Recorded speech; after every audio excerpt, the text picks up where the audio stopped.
Welcome to the Gatekeepers Podcast with Billy Grove, where the fence world gets real, raw, and unfiltered. Billy's not just an industry leader, he's a hands-on pro who knows what it takes to build quality fences and strong teams. So grab a cold one, settle in, and get ready for straight talk about the trade. Today's show is brought to you by Mr. Fence Academy, National Metal Industries, J.C. Gury Signs and Decals, and Orlando Hinge Company. If you're looking to hit the next level in your fence company, check out Mr. Fence Academy. Real fencers, real job sites, real training equals real results. And now, live from the Mr. Fence Academy studios, here's your host, Billy Grove.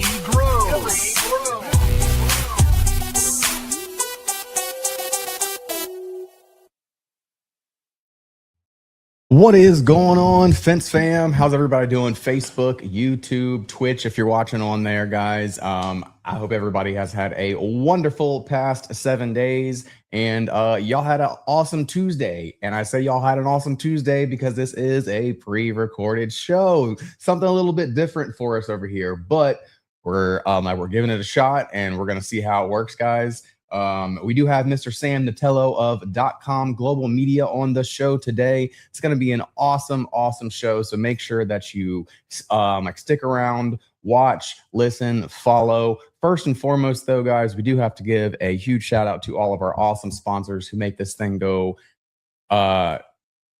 round day in and day out. Sorry, I had a brain fart over there. First and foremost, we got Mr. Fence Academy, guys. If you are looking to up the level of your fence company, whether it be the business or the installation side, go check out Mr. Fence Academy at www.mrfenceacademy.com.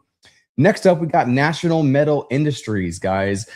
They just dropped a new line of aluminum hand railing. Comes in 6 foot wide and 8 foot wide sections, 3 foot tall. You can get them in white or black, and they are box kits. So everything that you need for that section comes in the box. Go check them out over at www.nmifence.com.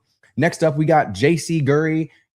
If y'all are still looking for fence signs for your finished product to do that free marketing, free advertising, go over and check out the folks over at JC Gury at www.jcgury.com. All of your signs come with Mylar lamination, so that way they look great 10 years down the road. And last but not least, guys, we have Orlando Hinge Company, aka the Swan Hinge. If y'all are still struggling with these uphill swing double drive gates, do yourself a favor, go check them out. They work. I've used a lot of them. Awesome product. www.swanhinge.com. Boom. All right. So we've made it through that. And like I said just a couple minutes ago, we do have Mr. Sam Natello on from .com Global Media. We're going to hear all about his story. We're going to get a couple pointers for you guys who are still asking questions about SEO, websites. Is it worth it? Is it not worth it? And with that said, we're going to go ahead and get our guest on the screen, and we're going to get right to it. Hey, man, how are you? What's up, buddy? Good to see you. Good to see you, man. How you been? Man, it's I'm blessed, man. Life is good. That's awesome. That's awesome. So, for those who don't know you, could you give us a little introduction of yourself? Absolutely. Happy to do that. And happy to be here too. Thanks for having me today. Absolutely, man. Well, I mean, professionally, I am the owner and founder of .com. We are a website design and digital marketing agency. We started way back in 1995. So we actually just celebrated our 30th year last year. So I guess we're going into 31. Started .com after earning 2 degrees, undergrad degrees in math and computer science, and then went on and got a master's degree in informational data systems. So I am like way geekier probably than I look. And so professionally, that's kind of my background. And then personally, I'm a husband, I'm a father, I'm a grandfather of 3 awesome little granddaughters who just live down the road a few minutes from me. And I guess motivationally, I'm driven by my Christian faith, and I am an absolutely relentlessly driven dude. That's who I am. That's awesome. Yeah. That's awesome, man. So, Now that we got you on the show, let's find a little bit more about you. So you said you started this in 95, right?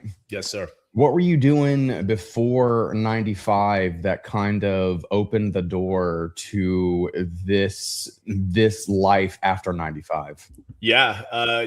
95 was definitely a pivot year for me in my life. I was 25 years old at that time. But I was prior to that, I was a high school math and computer teacher. Football coach, wrestling coach, living my best life, man. It was great. I coached and taught at a state championship high school team, and like everything was great. And I went back to work on my master's degree, frankly, because they pay teachers more if you have your master's degree. That was my only intention. And but it was a brand new program, as you can imagine. In 1995, the internet was pretty new. Yeah, it was. And so, man, I'm telling you, the first day I walked into the first class, I was like, oh my gosh, dude, I love this. This is amazing. And I kind of knew that I was probably going to leave teaching. I'm telling you, first day, first class, I'm like, I'm going to leave teaching. I was made for this. So, I didn't know what was going to happen. I had no entrepreneurial background. My parents both worked for big companies, and there was nobody in my family that was like, hey, go start a business or whatever, So right. I had a heck of a lot to learn, but it was very awesome because back in 1995, it was new to everybody. There were no experienced web designers, digital agencies. So I was figuring it out at exactly the same time that the few people that were also getting started, like that was it. It was so that's what happened. And I don't know. Like I said, I'm relentless. I'm a smart guy. I'm going to work hard. And I found my little niche in how to be successful. And here we are 31 years later. And I love it. It was the best decision I ever made in my life. That's awesome, man. So I did a little bit of research into you and .com, and I found out that you were not always 100% fence industry specific. Is that true? That is true. We made the jump about roughly 10-ish years ago. Okay. And what was the deciding factor to go all in on one industry out of all of them? Yeah, I'll tell you what, man. You're a business owner. Presumably, many of the folks that are listening to this podcast are business owners as well, or some of them perhaps want to be business owners. Making a decision like that to say, hey, we're going to affirmatively move in this direction, very tightly, very very narrowly focused, is a very scary decision. It's not an easy decision. It was made easier probably in my life because my wife and I had run a successful agency for, basically about 2 decades at that point. So we had some money behind us. We were stable. It's a different decision if you're in your first few years of business. Let's be real. But it really kind of fell in our lap. It was nothing that I started intentionally. So our background, I was very blessed. We worked with some massive companies. Again, I was early in the process, but we worked with Nike, Disney, Johnson & Johnson, Purina. So we had an incredible background. And because of that background, Active Yards, who is now Catalyst, a division of Barrett, reached out to us and wanted help with their big corporate stuff. And we were qualified to do that because of our background, but I didn't know anything about fence. I had no idea, and so as we got to work with those guys and got intertwined with them very deeply, I still did not know anything about the contractor side of the business. I was working with Barrett and Active Yards, man, right. and multiple of their sub brands below that. I think at one point we were working with like 7 or 8 of their brands, but it was all manufacturer stuff, all corporate stuff, which is what I was used to mostly. And one day I got a call from them, and they said, hey, we have these contractors all over the country that install our fence. And I'm like, yeah, I'm aware that exists, but I don't know that part of the business. And they said, we'd like to develop a pilot program so that we can maybe help them with get better websites, rank better on Google, drive more traffic. And if we do that, maybe they'll sell more of our fence. Right. And so, what would a pilot program look like, for maybe our top 12 dealers across the country, our top 12 installers. And we came up with a program. They liked it. We did it. And so we basically were handed our first 12 fence contractors.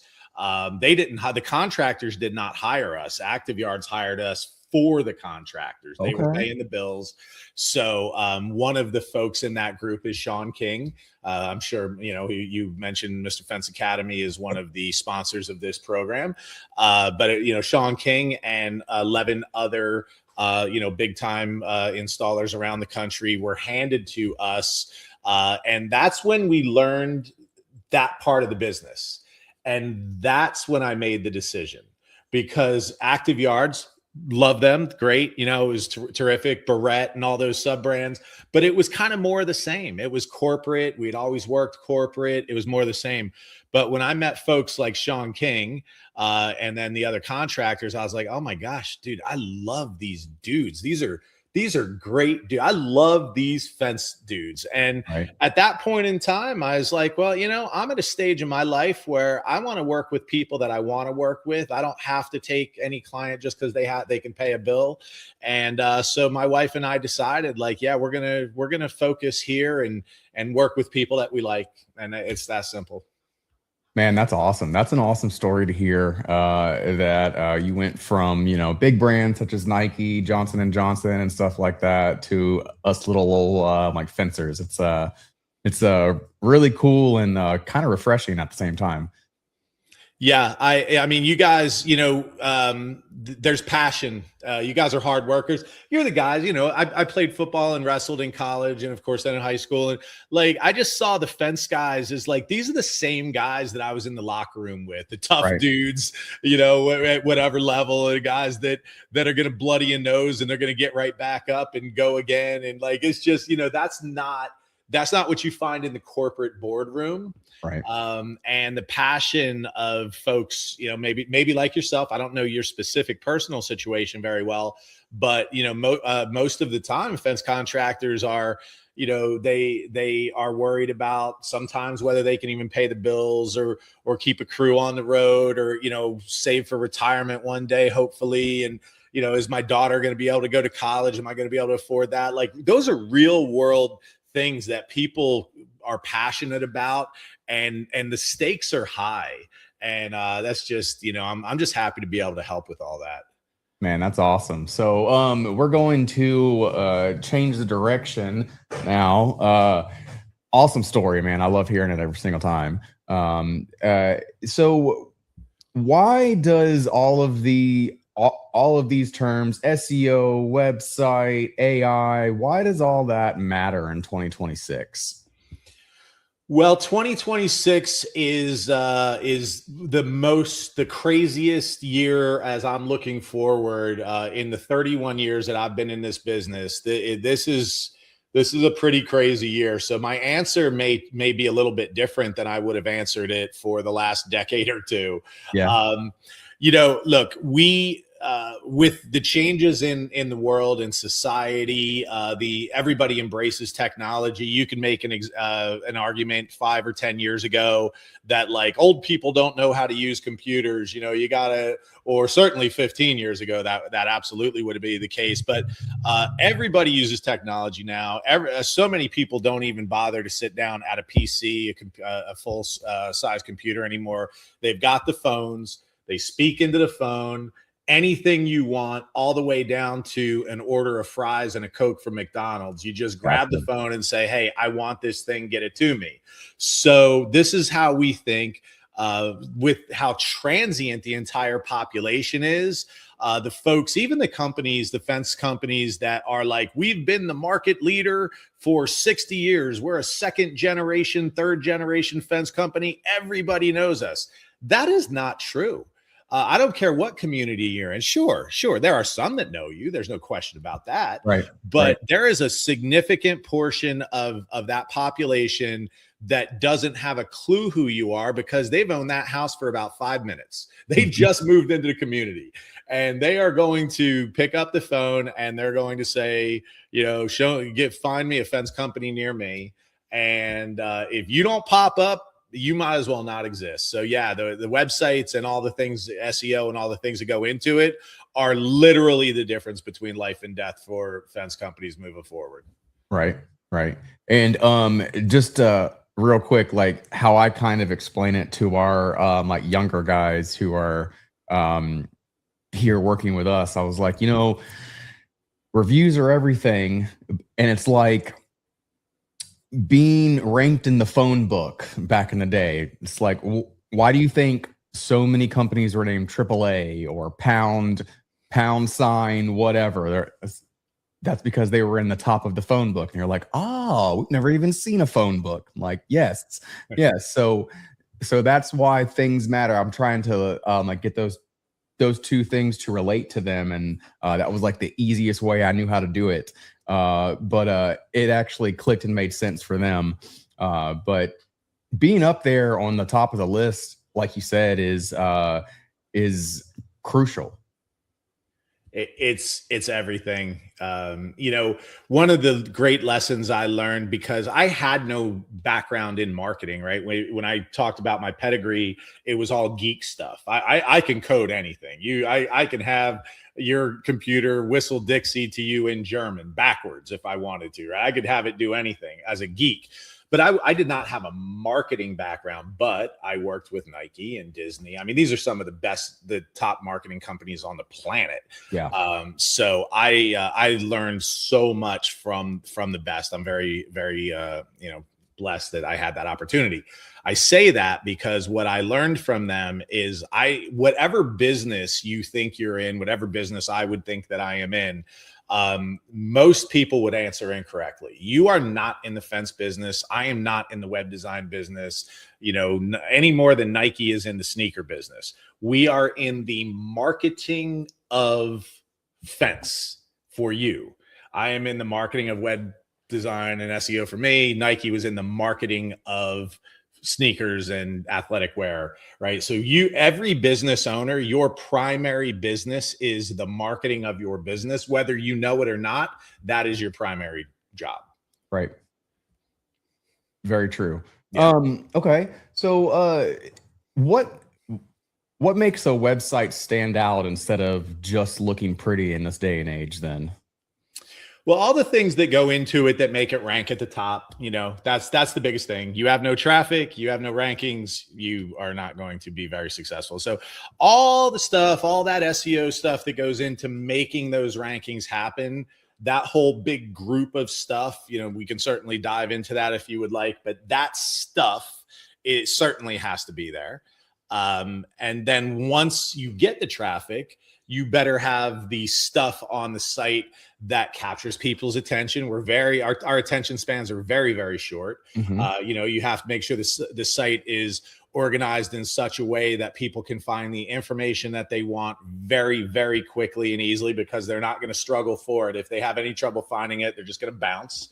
And if you can cross over that threshold to actually legitimately be useful and interesting and possibly educational, that all of a sudden people, most people are not really going to a website to be educated. I think that's a mistake that a lot of folks have. However, if you can interest them enough where you switch their mind and all of a sudden they're like, oh, I didn't know that. And now you move them into that mindset, you have won that battle. So there's a lot of little sub layers that go into this, but those are just some, and of course, how do you do that? Beautiful visuals and great graphics, compelling information, strong headlines, things like that. Right. Well, hey man, that makes a lot of sense. Can you explain SEO to the actual fence guys out there who may not have a very strong understanding of it? Sure thing, man. I'll de-geek the SEO term.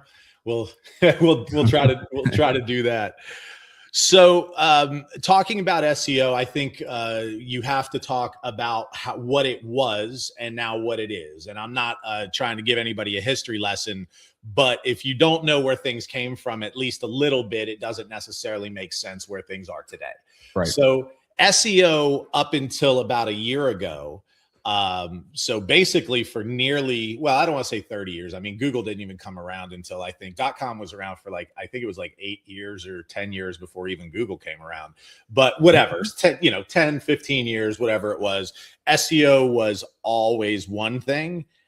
20 years, maybe it was always one thing. And then last year it changed. So that's how big of a deal last year was.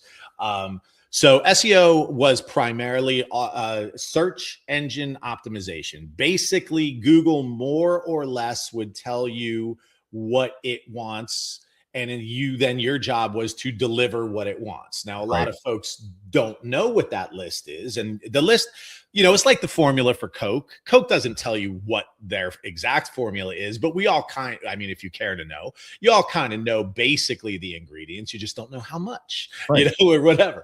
So Google was exactly the same way. They would not tell you exactly what they wanted, but it was pretty clear the types of things that they wanted you to do. So as an SEO person or as a business owner, search engine optimization was simply getting your website in alignment with the stuff that Google told you that they want you to do. So things like make sure that the website loads quickly, that you don't have any viruses, a whole bunch of code errors, things like that you didn't somehow get blacklisted, stuff like that. So that would be one level.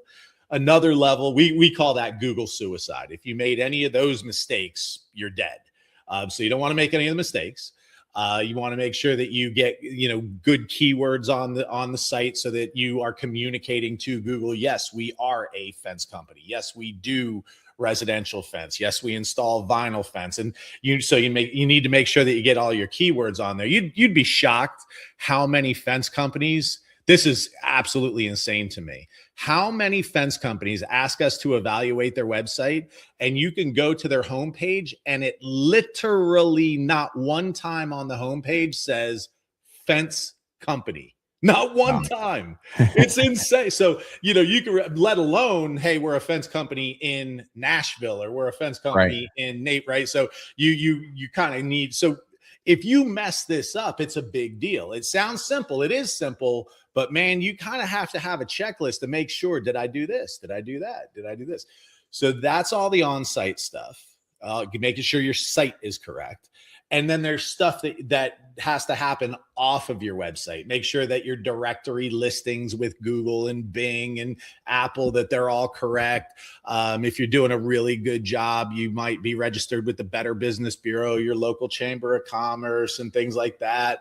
You're posting blog article content out on the web. So that's all the stuff you could do off of the site. So that's SEO as it's always existed. Now there's a big change. All that stuff is true. You can't ignore any of that. The reason I bothered even talking about that is because you still have to do all that. But now with AI has really upped the game in a major way. You can, as to where you or I mean, how long would it take me to write out a pretty quality blog article? Let's say, I don't know, an hour. Yep. Right. So I would be, as an individual, as a human, limited to, probably a maximum of 8 blog articles a day. If that was the only thing I was doing, which of course, you have a business, we're doing stuff. So it was hard for a business to do more than like 1 or 2 blog articles a week because you have so much else to do. Dude, with AI, I could rip out 500 blog articles for you by lunch. Yep. Right. Yep. So Google has now completely diminished. I mean, completely diminished the significance of publishing content. Doesn't care. Does not care. Now, does it care if it's high quality, authoritative, original, unique content? Yes. So that's where AI can't help you. If and I don't want to get off track here. I think this is a topic we'll probably hit later on. Yep. But a lot of folks are reaching into AI and asking AI to automate and do a whole bunch of stuff. And you're just making a whole pile of AI trash that Google has already explicitly told us that it does not care about. And if you do it too much, you actually can get yourself deranked. Oh, okay. So, yeah, so there's real things here. So that I kind of went into what you shouldn't do, but there are some specific things that you need to do to rank better for AI now. And really what this means is SEO, search engine optimization. The definition of that has really changed to search everywhere optimization. Okay. So you gotta be listed everywhere. Oh, I'm a member of the AFA. Let's get listed on their website. I'm a member of FWA. Can we get listed on their website? I'm a member of Mr. Fence Academy. Will Mr. Fence Academy list me as a member of their thing? I'm a BBB member, a local chamber of commerce member. I actively engage with their website, and I'll write like a little guest post or something that's authoritative, and I want to get listed and ranked. And when people are saying, when authoritative sites are looking for who are the top 3 fence companies in the Atlanta market, I want to do everything I can to get on that best of list, Right. So it's that kind of stuff that you always mattered, but it really matters now. Okay. That actually fully makes sense. Yeah. So I see a lot of questions on the fence pages, and they pertain to, are paid ads worth it? What is your take on that? Paid ads are a tool in your tool belt. Like any tool, you have to use the right tool at the right time in the right hands. Right. There's no question that paid ads can be worth it. They are the highest cost per lead of any approach. So, as aware, and it depends, like I'm going to put some numbers out that are going to be so far wrong for some markets because every market is different. Please nobody hold me to account that this is or is not what you're seeing. But for example, it's not uncommon for like a Google local service ad, which are great ads for contractors and fence companies. It could easily be $60, $80 per lead, per contact through Google local service ads. Some markets are like less than half of that. Some markets are almost twice that. Like, that's crazy. Right. Can you imagine paying $120, $130 per lead, depending on what market you're in? So we see the average seems to be kind of between $60 to $80 per market. That's a lot of money. That's just a lead. That's not a sale. Yeah. That's not a sale, right? So how good are you at converting those leads? That's where I think a lot of folks ask questions about, is it worth it? Because in the end, if you are a lockdown killer salesman, you're responsive. The lead came in and you were on it, and you can sell ice to an Eskimo, then and your conversion rate is really high. But what's $60 to get a new client? It's nothing. Yep. Nothing. Right? That's nothing. Yeah. But if you burn through 8 or 10 leads before you can actually sell one, now you're like, you're at $600, $800 for a sale. That changes the equation a little bit. Absolutely does. So the type of lead that the type of ad that you're running, because local service ads are one, regular Google pay-per-click, you've got meta ads, there's all kinds of different ads. So what did you pay in the first place? How good is that maybe landing page that you're sending them to? Is that a high quality, high converting landing page? How effective are you as a salesperson, especially in how responsive you are? All of those things go into the equation about whether paid ads are worth it or not. Very true. Very true, man. That was a good take to hear on that one. We are going to hit commercial break real fast, and we'll be back in 3 minutes. Okay? Yes, sir.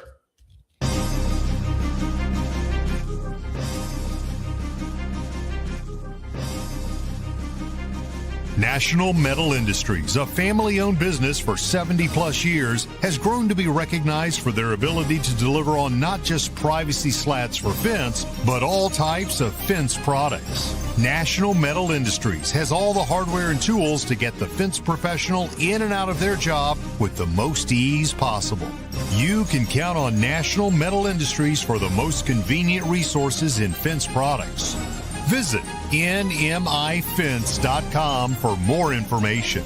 As we like to say, you can always pick it right at National.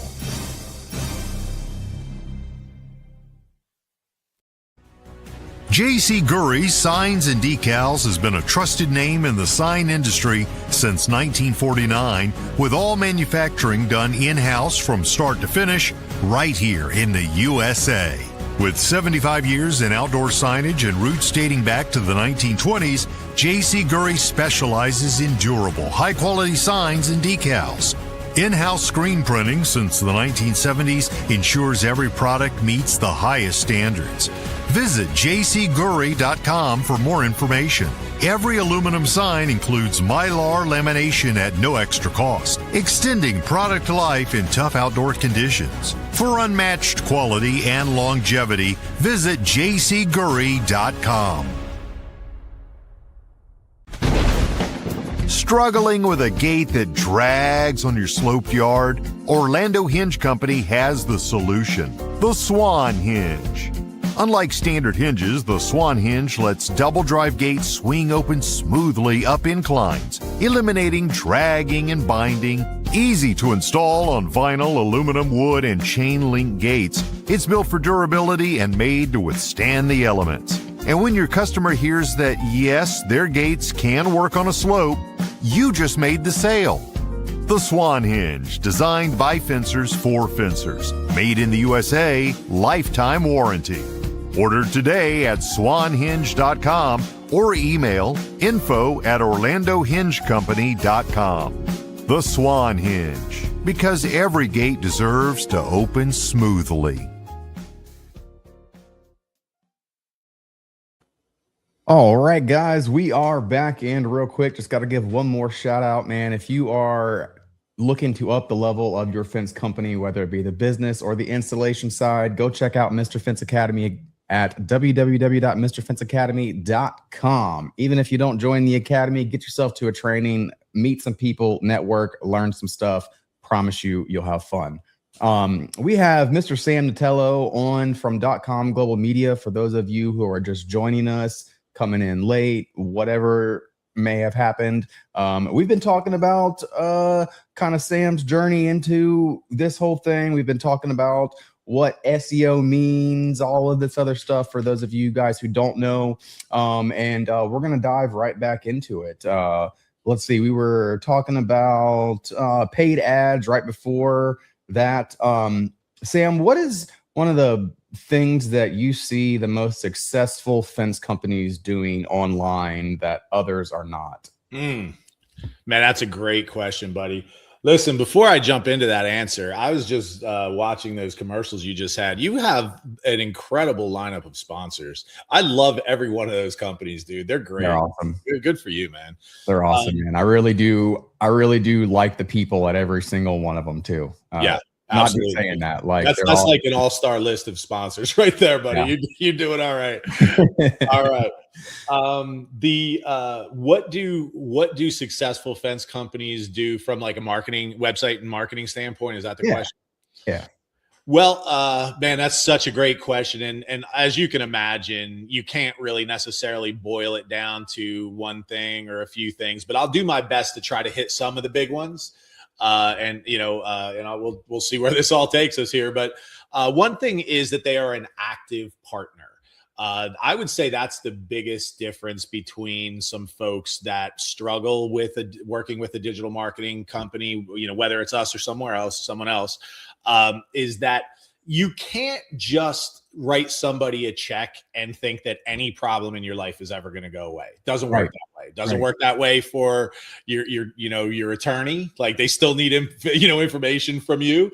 It doesn't work that way with your digital marketing company. So certainly when you pay someone, they're going to do the best that they can, hopefully, but your involvement, the more involved you are, the more active you are, the more knowledgeable you are about what your role is as being an active partner, you will get better results. It's just the way it is. That might mean getting Google reviews, for goodness sakes, being, and getting to be an expert in what it takes for you guys to get those Google reviews, taking better project photos, taking, more consistent project photos, before and after videos, answering questions and providing local expert authoritative content about what it, and that might just mean answering a few questions, Right.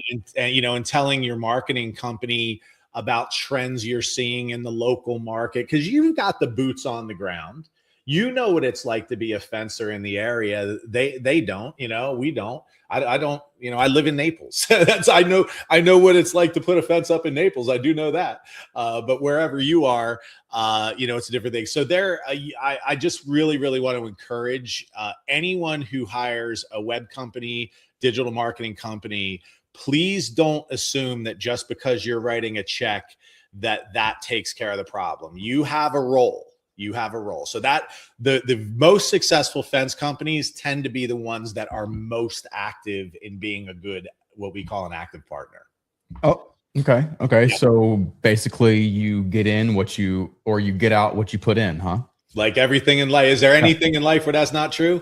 No, not at all. Yeah. So, this is no different. Marriage included, by the way, guys. Pay attention to your wives. Absolutely, guys. Pay attention and do things. No doubt. So that would be number one. Number two would be paying attention to your brand. And I do definitely need to explain this a little bit, because I think that especially a lot of the newer fence companies, they hear a word like a brand, and they're like, oh yeah, I got a logo. A logo is an asset of your brand, but the logo by itself is not your brand, right? The colors that you chose for your company is not your brand. It's part of the brand.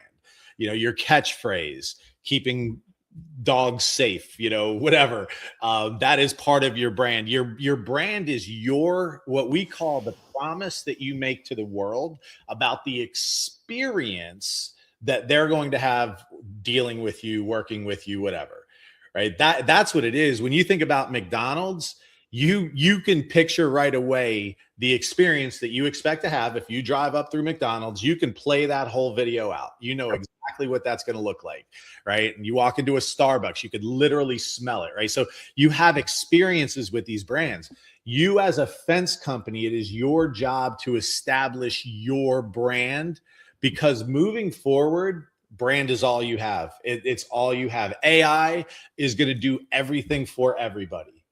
Your search rankings and all that kind of stuff are going to matter. But dude, we are about 2 years away from somebody saying, they may not, let me tell you where I think this is going to go. I think this is 2 to 3 years at the most. I'm shopping for a dog, right? It might, let me go back even further. My daughter just turned 5. My AI knows that I have always had a dog and knows that I have been holding off on getting a dog until my daughter got a little bit older, because I'm afraid that the dog might hurt the kid. Right. So one day, this is going to happen really soon. One day the AI is going to show up here and say, hey, Cindy just turned 5. You want to think about getting her a dog? And it's like, yeah, I'll set you up an appointment. Like, done. It's done, right? And like, hey, by the way, because you're getting a dog, you might want to consider a fence. Do you want me to set up an appointment for a fence company to come out here, give you an estimate? And that AI is going to talk to your AI as a fence company, and there's going to be an entire conversation set up, an appointment set up, and that whole thing. And all you know is you got a ping like, hey, I have to go to the Johnson's house. That's where this is going. Right.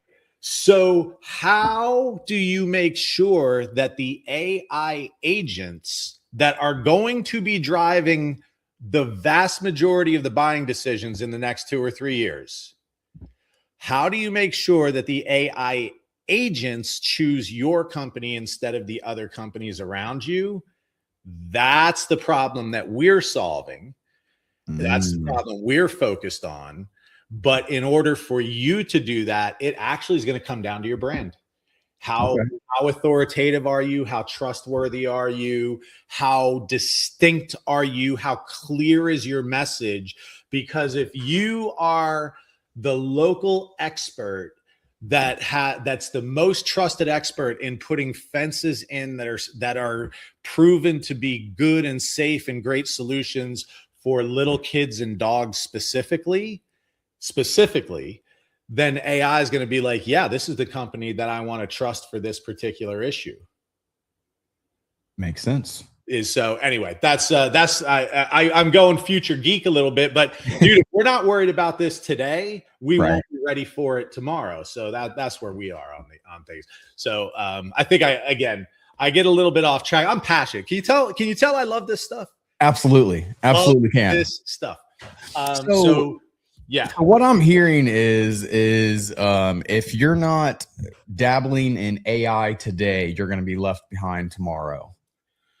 I have been accused of being a fearmonger, so I don't want to do that.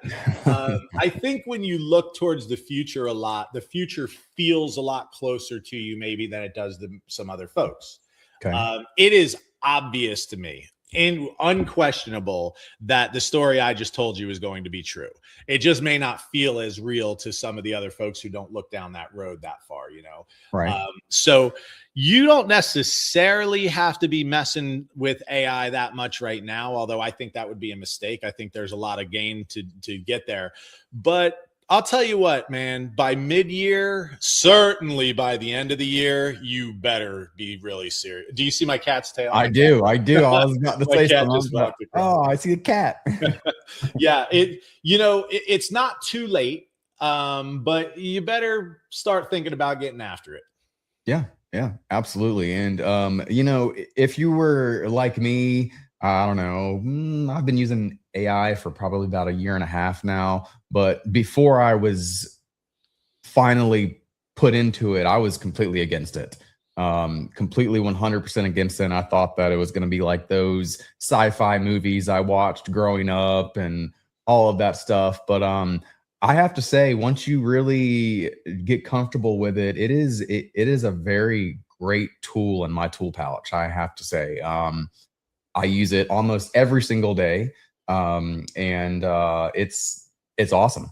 I mean, like you said, it can type out 500 essays by lunchtime versus you can only do 8. So I would highly suggest to just start dabbling in it personally and just get yourself familiar with it if you're not familiar with it, if that's not something that you use in your personal or business life. But moving on, I see a lot of people also ask questions about what content really matters that as far as posting wise, social media, website. I see a lot of guys arguing between TikTok, Instagram, Facebook, all of this other stuff. What in your opinion would be some of the best content in our day and age? Man, you're asking great questions, man. You're hitting right to the heart of the issues that are out there. So I think there's, again, dude, so many different ways to answer this. I think the first thing is your goal. Some folks are asking that question because they are worried about their rankings. They want to make sure that they're getting, the content out there so that they rank on Google or AI or whatever. If that's the goal, then the answer is all of them. You have to get content out there everywhere. Put it all search everywhere optimization, right? You got to get out there. If your goal is immediate conversion, then Facebook tends to be a better place for that kind of stuff. But again, you have to do it well. You can't just, there's a difference between doing it and doing it well. Correct. Correct. We're just looking at what channel to look at right now. And then we can talk about the content specifically in a second. If, the younger generation who are probably still too young to buy houses, the TikTok group is a little bit younger. They are aging up, but also is the age of the first-time home buyer, right? So once upon a time, if I forget what the number was, I saw this stat not that long ago, and I see it all the time, but I forget the exact number. But let me just make something up that's roughly real, is that the first-time home buyer some time ago, average age was something like 28 or something like that. The first-time home buyer now, I believe I saw, is late 30s or maybe even 40 now. Correct. So that when you see something like the average age of a TikTok user has really gone up in years. They're not up in the upper 30s or 40s yet, you know? So Right. that may not be the right audience to target if you're trying to make a sale right now. But if you're trying to build your personal brand and authority and have people follow you and get to know who you are, TikTok is a great solution. So you do need to know what your goals are. And then like anything else, you got to match the proper goal with the proper outlet. Right. Now, as far as content, this is such an easy answer. Whatever you are interested in is the thing that you should do. Absolutely. Because you'll be passionate about it. You're going to get good at it. You're going to understand it. You're going to want to do it. So I don't care if you take the geek side of fence and you want to talk about, you know, why, and you want to really get into like a Sean King might do about the, you know, how many pounds per square inch when you're driving these posts, and, you know, and he does all that stuff, and he's got it so geeked out where he, you know, we could do 1.7 sections of how this fence per minute and all, right? It's fascinating to listen to him talk about that. It is. Because he's so passionate about it, he makes it interesting, right? So, you know, it does not matter what you do. It does not matter what you talk about. If you truly are interested in it, it's going to be better quality and it's going to come off way better. Absolutely. Absolutely. So another thing that I see people ask under that is, you know, how often should I post content? Am I getting on people's nerves if I do it every day? Am I losing traction if I only do it once a week? Like, there seems to be no middle ground there. Yeah. So respectfully, anyone that's asking that question is working off a very old set of rules. That's the way it worked before in the old algorithm, before we TikTokified all of the social media channels.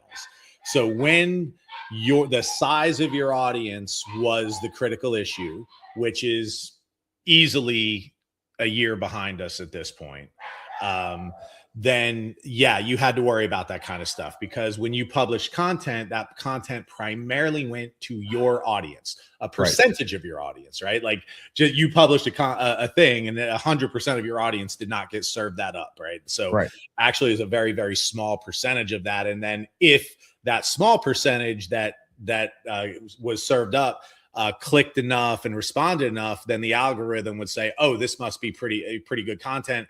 And then it would serve it up to a bigger percentage of your audience. And if that was still good, then it would serve it up to a bigger percentage of your audience. So that's kind of how that used to work out. And if you got it good enough, then it started leaking out to folks that were not part of your audience. But that's how that used to work. Now it is all based on interest.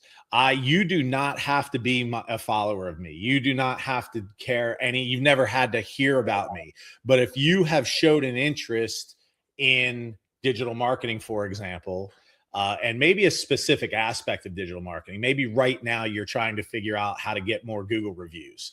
And you've done that search recently and you've watched a video or two or whatever, and you've shown that you have an interest in that. And I just shot a video about that very thing. There is a very good chance that my video is going to be served up to you, even though you are not a follower of mine. You're not. So it's not even social media anymore. It's interest media. Okay. So when you understand the algorithm, then you understand it does not matter how often you publish content. What does matter is how good is the content that you're publishing and how good of a job did you do publishing it. So you you made great content, hopefully. You were interesting and hit all the key marks and everything. So you did the video piece is excellent. But then you have to publish it excellently. You have to make sure it's titled well, that you've got the proper keywords and descriptions in, right? That you've put it into the system properly and completely, right? So and if you do all that, then you're going to be fine. But so it doesn't matter, do one great piece of content every week. Do one great piece of content every other week. I mean, hopefully you could do better than that. Right. But that's better that's better than putting out 5, 10, 15, 20 worthless pieces of garbage a week, because that they won't do anything. You just pile up garbage. That makes sense. Garbage in, garbage out, right? Yep. That totally makes sense. All right. Well, that answers a whole lot of questions I had personally to that, because some of these questions I have some personal interest in as well for my own reasons. So, all right. So moving back to a fence contractor's website, if little Timmy over here could fix 3 things on his website, what would be the first 3 things to fix? So the first thing you want to do is make sure that you're not committing Google suicide. Those things I talked about earlier. There are tools that you can use to test your website. To check for like code errors. There's a tool from the internet itself called code validation. If you just anybody that's interested in this, they know how to get a hold of me, I guess, because you have my email or whatever. So I'll be happy to send you a list of tools. But so the first thing that you can do is you can scan with these free tools online. Make sure you use the right tool, because a lot of these tools are trying to sell you something. So if you use the wrong tool, they're going to score you badly no matter what, because they want you to buy their thing. So you got to make sure that you're using the right tool. But so make sure that you're not committing Google suicide, that your site is technically sound, or you have no chance of ranking. And then you would have to get back with your web designer and make sure they fix those issues. That's number 1. Number 2, if you did not pay attention to the actual content on your website, and you let the web designer mostly write it, and especially your company about us page, that is critical. Can I wrap back around to that at the end here? All right. So that one is critical. So make sure that your content is authentic, that it's not just generalized garbage that some web designer made who doesn't really know the industry. And then without question, the quality of your photos is everything. We buy with our eyes. If I see an amazing, beautiful photo of a fence, that tells me so much. If the picture's worth 1,000 words, right? But if you have a bunch of low quality contractor photos where the lighting sucked, and you stood way out in the street and the fence is way off in the distance, so because you wanted to get the whole fence to the point where you can't see the fence, and nobody even bothered to move the trash can or the garden hose, like that's the kind you got to do better than that. So those 3 things have to happen. But I want to go back to that company page. So we are in an era where nobody trusts anybody anymore, right? I have no idea, dude. If I don't know what your phone, if I don't know the number that's calling me on this phone, I don't answer it. Same. Right? Like, so if I go to your website and I can't see your face, and I can't see the faces of some of your key team members, and I don't see your truck that's got a sign on it, wrap, or at least a coffee mug with your logo sitting next to a pile of pickets or so, right? Like, you got to show people that you're actually human. This is who I am. That I'm not Charles Manson going to show up to your house and axe murder your family while you're at work, right? Like you gotta take those steps. That if you can build the trust, then you can get the lead. No trust, no lead. True. Very true. And, that goes a long ways too. I forget who said, I think it might've been Joe Everest, who said, his podcast or show or videos helped him to where he was knocking on the door, and the job was already sold because they already knew him by first and last name. And that goes a long way. It really does. Whenever somebody goes to your website and they see a picture of the foreman and just say little Timmy is the foreman, and he walks up and Mrs. Jones is like, "Hey, I know you. You're on High Steel's website. You were born here in Pensacola. That's awesome, because I want somebody from Pensacola here to do my fence." So, right. And Joe, I heard him tell that story where the person that answered there said, "Oh, it's you. I didn't expect you to be here. Well, who am I? I'm Joe, right? But because they saw him on video online, I had a similar experience last year when I went to Fence Tech. I'm on the plane. I'm out there a day early. We're gonna be speaking, doing our thing, and a woman runs up to me in the airport as I'm getting off the plane, and she's asking me. I swear to God, she's asking me for my autograph. She wants to take a picture of me. And she wants me to sign a thing because she loves me on YouTube. She can't believe that she just met me. Her and her husband are going to Fence Tech for the very first time. And they're, of course, really excited. They were in the fence business for a short period of time, and everything is new and big, and they're trying to figure it out. And they're so excited that they're going to be out here at Fence Tech. And on their plane is Sam Natello. I can't believe it, right? And it's like, it's so silly, but this, when you can, whatever you can do to establish that, these people felt like they knew me. And just like Joe, it's like, that is a true story. It happens. It totally happens. Yeah, I mean, I got a little funny one too. Actually happened a couple months ago. I was at Home Depot grabbing something. I don't even know. I think it was a drill bit or something. I was walking around Home Depot and I heard, "Hey, are you Billy Grove?" And I turned around and I was like, "Yeah, yes, sir.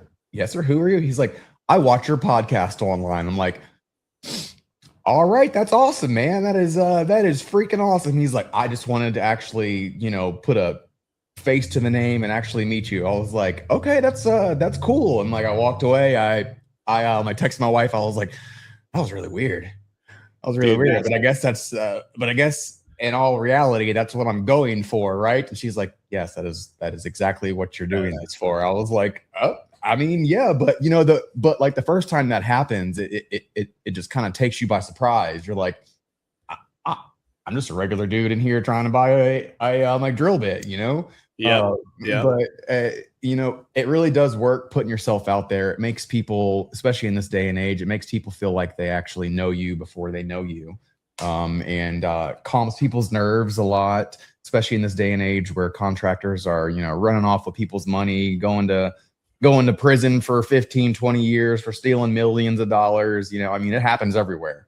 So I'm a firm believer in putting you and yourself out there, being transparent. That way people can know you before they even call you. That's huge for me. Spot on. You're exactly right.